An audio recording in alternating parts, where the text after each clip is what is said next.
name is Father Columba, and I wanted to talk to you today about emotions. Now, emotions are a funny thing because we all have them. They're actually all gifts of God, but they're probably some of the biggest cause of our problems. It's one of those gifts that sometimes you might wish that God didn't give you, because emotions are really tricky. They're really powerful. It's a bit like people in some ways. When I had a role of leadership in a friary, I had just a couple of brothers, 3 or 4 brothers I was in charge of. But stuff was easy. I mean, I could do the work, I could do the administration, I didn't really mind all sorts of things. But people were really hard to deal with. Why is that? Because we all have emotions, and so sometimes it's just really difficult in our interactions with people. And before we get talking about interacting with people, just interacting with ourselves. So I find that a lot of people, a lot of Christians, Catholics, all sorts of folks, they can be sometimes not quite so clear how emotions, how we should approach them, how they fit in with our spiritual life, and what's a healthy and holy way to handle them. So our Lord, he once was questioned. It's in a couple of different Gospels. He was questioned when he was in Jerusalem just before, probably in his last week of life before the crucifixion. And there was a whole pile of times he was kind of attacked and questioned very intensely when he was in the temple teaching. One of the last times he was questioned was this teacher came up to him and said, "Master, what is the greatest commandment?" And Jesus straight away said, he quoted the Shema, which is, "Hear, O Israel, the Lord your God, the Lord is one, and you shall love the Lord your God with all your heart, with all your mind, with all your soul, and all your strength." Now, some of the Gospels just do 3 of those things. Jesus, in one of them, certainly in Mark, he does 4. He talks about these different parts of our humanity, and it's a quote from, I think, Deuteronomy in the Old Testament. And he's saying that this is the most important of all of the commandments, of everything in the scriptures. If there's something you want to do and get right, it's this. But what I want to point out is he's talking about our whole humanity. He's not saying, love your God with your intelligence, or love the Lord your God with all your money, or with your time, or with your strength. He says everything. With all your heart, with all your mind, with all your soul, and all your strength. So that definitely includes our emotions. And it's okay to think, oh yeah, there's some nice emotions, love, joy, they're nice. Hope, right? Courage. Wouldn't it be great if it was just those? But the reality is we also have some emotions that they're sometimes called the negative emotions. And doesn't mean they're bad when we say that. It just means they feel uncomfortable, at least uncomfortable. Anger, hatred. So there's a lot of confusion over that one, right? So we can think hatred or anger are sins. They're only sins if we choose to act on them in a sinful way. So for me to feel anger towards somebody, it's not actually a sin, which is interesting, right? I could even feel hate for somebody, and it's not necessarily sin. I'm going to come back to this because it's important to know, okay, what's the line that defines healthy emotion, and then when do I cross into this area that is sinful or could be sinful? So it's important that we know what that line is so we don't fall into or get confused or think, oh, it's all fine. But so there's 2 different ways we could fall into it. We could have too little or too much, thinking it's all fine, that we can have any emotion, there's no sin.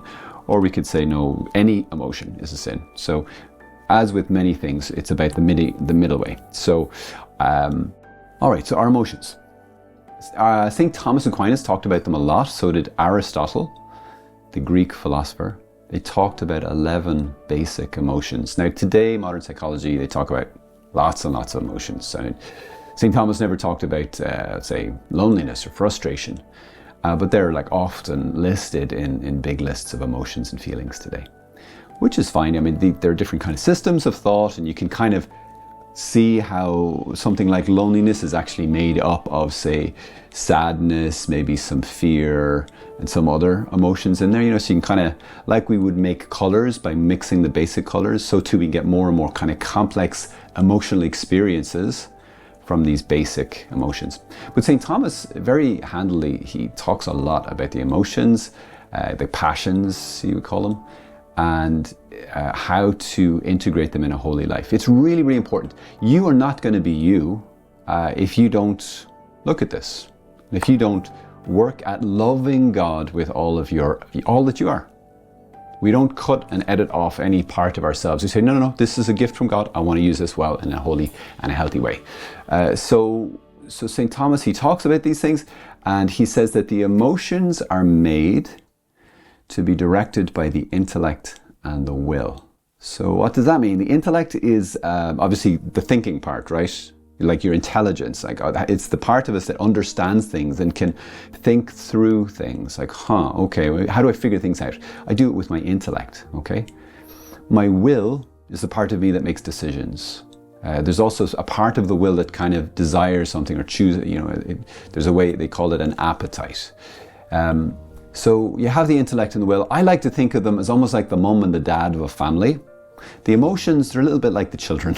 There's lots of them. 11 kids. Can you imagine? 11 kids running around. So it's wonderful, it's joyful, it's happy, it's sad, it's angry, it's a mess. But in the middle of it, you have this mom and dad, your intellect and your will. And depending on how they react to all of the emotions running around, will depend on what the emotional health is of that particular person. I hope you get my analogy. So in the analogy of the family. So somebody who is, for example, afraid of their emotions. And we might be afraid of our emotions because that's what we sort of experienced in our family. Maybe our parents weren't very comfortable with their emotions, with their heart. So they communicate that probably very effectively to their children. So, for example, if a child gets angry, how do the parents respond? How do they respond? Because that will then inform the child to say, is it okay or not to feel this emotion? Or then, you know, the degree of expression of an emotion. The rule of thumb I like to take is that if we can try to remain calm. So I don't want to have my emotions to be in charge, but I also don't want to repress them. I don't want to bury them in the basement and say you can never come out. So that in a family, if we go back to the family image, that would be really unhealthy, right? So let's say we have a group of kids and we let them make all the decisions. You know, let's say one of the kids is always getting angry, and whatever the angry kid does, we're like, okay, fine, we'll just do it, no problem. And the parents cease to kind of take on the role of leadership in a family. Well, that's going to be a problem. On the other hand, if anytime any of the children show anything, the parents fly into a rage and bury them in the basement, or go to your rooms, I never want to see you, until you're just totally emotionless. So as I said, what's really helpful is that the parents, they don't want to put one of the children in charge, nor do they want to be overly strict and harsh with the children in a cruel way, because both of those extremes are going to be damaging. But they want to be able to, now, and by the way, this is not a talk on parenting. This is a talk on emotions, okay? So I don't have kids, so I'm not the one to seek advice about parenting, but just in terms of how we be mature about our emotions. So if in that family, for example, you know, the kids freak out, how do the parents react? If they react in a calm, collected way and are able to actually just experience, oh wow, this child is having a freak out right now. Yeah, they're really upset about something. Can the parent remain calm? And by this analogy, I mean, okay, there's part of me, let's say I'm really, really afraid in my heart. Can I remain calm in the face of that and go, wow, I'm really afraid right now? Can there be a little bit of space? Because, okay, I have this emotion, but that doesn't mean it's in the driver's seat. That doesn't mean that I'm completely consumed by fear. It can be a really powerful experience and a terrifying experience, of course, but there's also a little space there where I can go, I can observe myself having this experience of fear. That's like that image of parents being calm as their kids freak out. Okay, so back to the image of the family. So the kid is freaking out and he's really, really terrified. Or let's say a kid who's really angry, he comes in and he's crying and he's raging and he's rah. And the parent just remains calm and go, oh, Johnny, what's wrong? And you get down to him, you're just really kind, and you let him have a bit of a rah, and he's really upset, and maybe you give him a little hug. And after he's calmed down a bit, you say, what's wrong? What do? You listen to him, right? Again, we're not letting him, he's not in charge right now. We're just receiving him lovingly, without fear, and we are hearing what he is saying, accepting him. Okay, so then what does Johnny do? He calms down after a while and he says what happens. Well, the thing is, he had a football and he was out playing with his football, but the neighbour, who's a year older than him and a bit of a bully, he came and took Johnny's football off him and has gone off with his friends and has taken the football. Well, that's a great reason to be angry, isn't it? So then the parent will just let him talk through that and express his anger and then say, right, okay, well, that's not good that our neighbour did that. I'm going to need to go and sort this out. What do you think about that? If I go and talk to his parents and we get your football back and we make sure this doesn't happen again. Does that sound good to you? And Johnny goes, yeah, that'd be great. So you go and you sort it out, and the other parents have a talk to their kid and they make sure it doesn't happen again, whatever happens there. But that's just a little scenario. Then let's apply this to our heart. Virtue is learning how to deal with our emotions in a healthy and holy way. So St. Thomas gives us this thing. So you not only remain calm, you not only listen to it, you talk sense to it. That's the intellect, having a little conversation and saying, okay, well, here's the facts of what I observed. Does this fit with what we're experiencing right now? We can actually tell our emotions to calm down. Once we've gone through this process, once we've really, really let it express itself and we've really listened to it, then we can say, right, this is actually maybe a little bit irrational, but we're going to do this, this, and this, and that'll sort it, okay? So then we're just going to calm down. So that our emotions, they're actually seeking this. They're actually made to seek this guidance that we're supposed to do. Now, for some of you, I'm sure you're like, well, yeah, that's really obvious. Well, for a lot of people, this is not obvious at all, because we didn't experience it in our families growing up. Our parents didn't receive it from their parents, so they couldn't pass it on. So they passed on to us whatever the best version of this they had, which maybe was a little bit or a lot of it unhealthy. So then it's our job to, whatever lessons we've received, can say, okay, does this work? And see, right, do I need to change things up a little bit? For some people, they're actually very unaware of any emotions. They just kind of, they have a flat experience of life in a sense, emotionally. Stuff doesn't get them excited, stuff doesn't get them down. It's very, so sometimes that's just a temperament issue. It's just the way somebody is. But sometimes it can mean, wow, maybe we could do some work on being more aware of our emotions. Because it's very hard to love the Lord your God with all of your heart, with all of your emotions, if you're completely unaware of them. So it's actually an important thing to bring those to God, to bring those to life, really. Now, this is actually a big issue. This is something that really needs to be worked on, because if I'm not aware of it, like I said, it's hard to give all of myself to God if I don't even possess all of myself. This is like this massive area of my humanity that I was totally disconnected from. That is a problem. Why? Because that often speaks of repression. And repression, if I'm running away or pushing away my emotions and trying to separate myself from them, maybe through no fault of my own, this is just stuff I learned as a kid, that's going to come back and bite us. Because those things, if you put enough people, for example, into your basement, eventually they're going to figure out a way, they're going to crash down the door and they're going to come out and have a nice talk with you. And this is what happens with the emotions. Emotions never disappear. If we push them all down, they're still there. They don't have a best before date, and it goes past April 4th of whatever year, and they die. Ugh. It's no. If you repressed emotions as a kid, they're still alive in your heart, running around waiting to be heard. But right now, we might be going, la, la, la, la, no, I'm fine. But it's a bit like it gets more and more and more, because we have to keep repressing, because our intellect, our being, we keep generating these emotions. Every time a fearful thing happens, fear gets generated, and if we've programmed ourselves to bury the fear, then we're getting less and less room inside, because we're being filled up with these repressed emotions. And we're going to need to deal with those one time or another, or we're going to explode. We're going to explode. And usually when that happens, it's pretty messy, guys. Maybe you've already experienced that.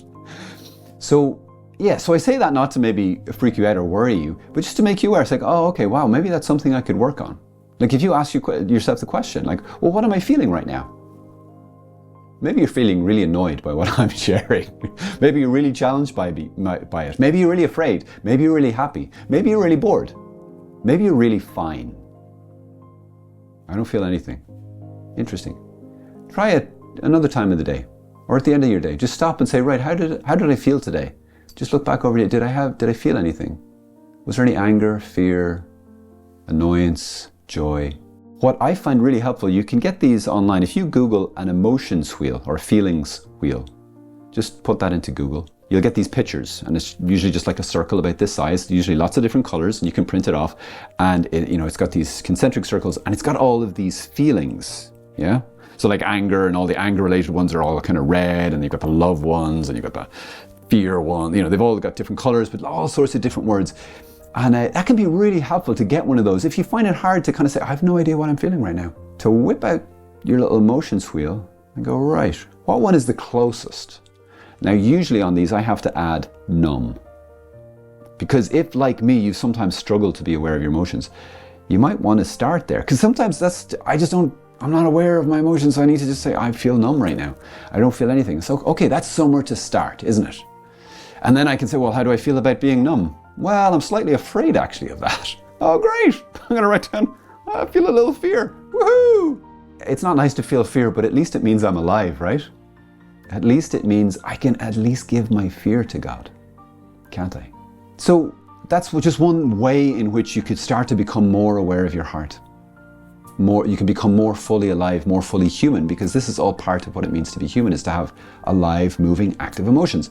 So just once or twice in your day, just pause and say, right, how am I feeling? If you want to include this in your prayer time, and just say to God, dear God, right now I feel confused, angry, whatever it is, throw it in. It doesn't matter, without any judgment. It's not a sin.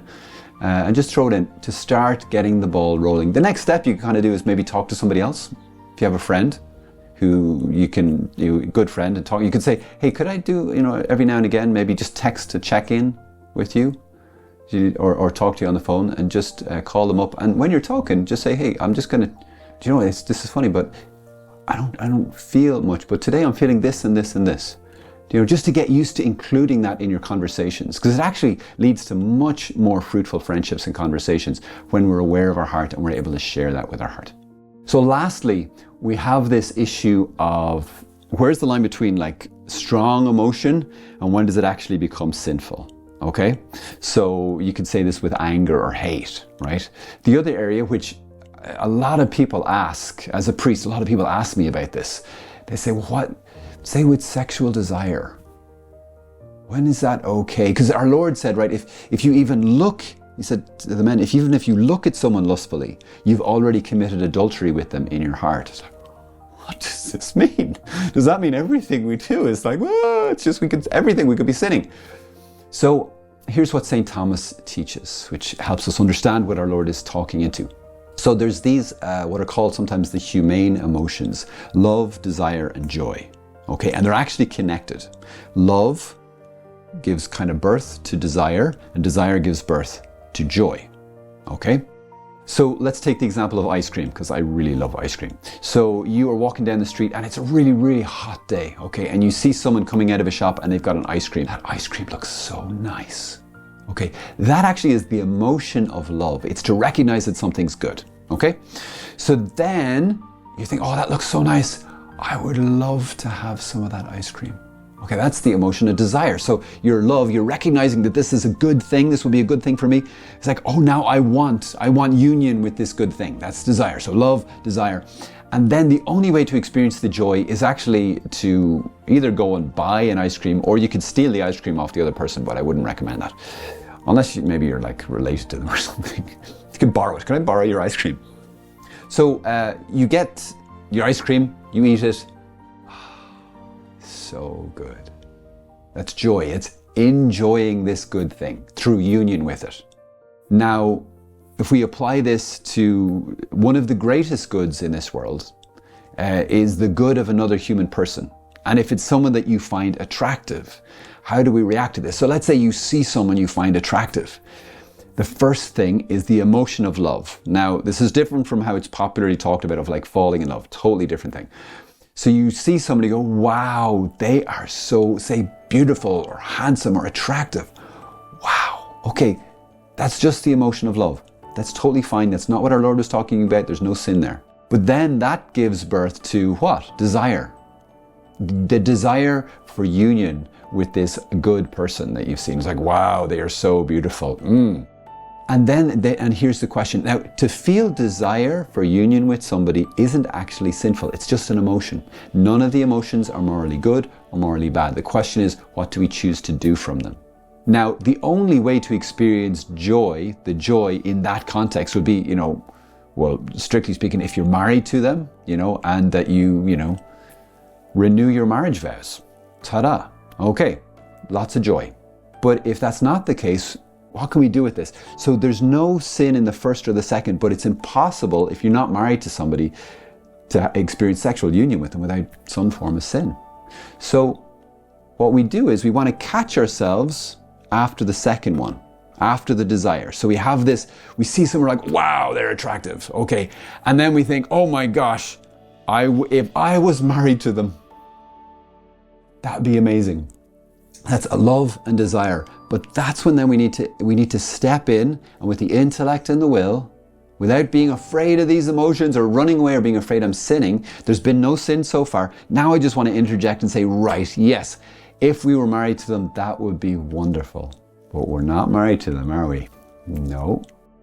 So, and then just listen to the heart a little bit. Listen to the, oh my gosh, just that desire of the heart.